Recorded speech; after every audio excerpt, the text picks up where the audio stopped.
For today's video, we are going to have steak for dinner.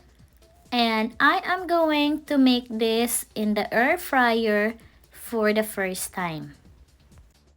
So this is how I make our steak for tonight. First, I am going to put olive oil.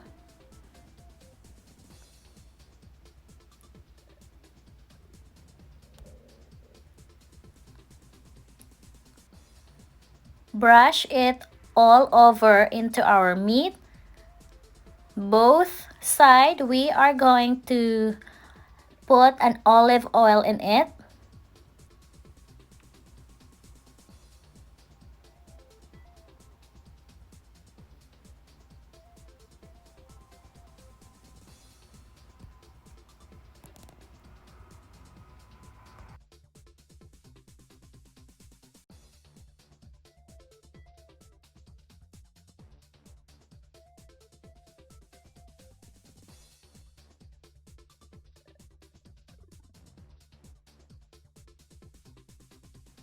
And once we are done, we are going to set it aside and prepare the rest of the ingredients that we need.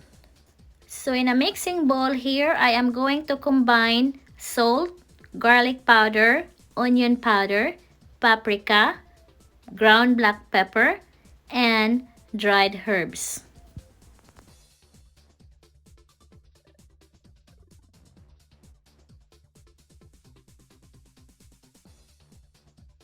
Now I am going to put the preferred amount of seasoning all over the steak. And while I am doing this, I also preheat the air fryer 400 degrees for at least 5 minutes.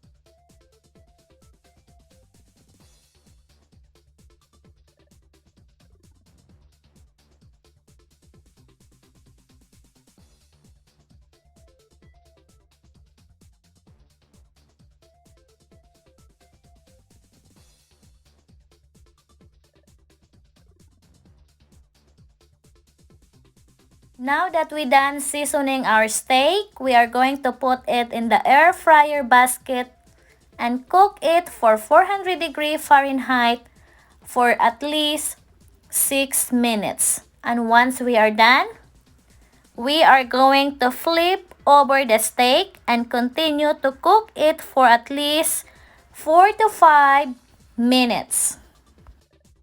But you can adjust the time here because it depends the size of your steak, and also each one of us have a different preferences how the steak will be made. Some like it really done, but some are not.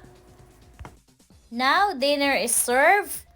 So let's check here how this steak look like in the inside. Okay, for me, it looks perfect. So this is it for today, guys. Any comment, just comment it down below and I will get back to you. Thank you.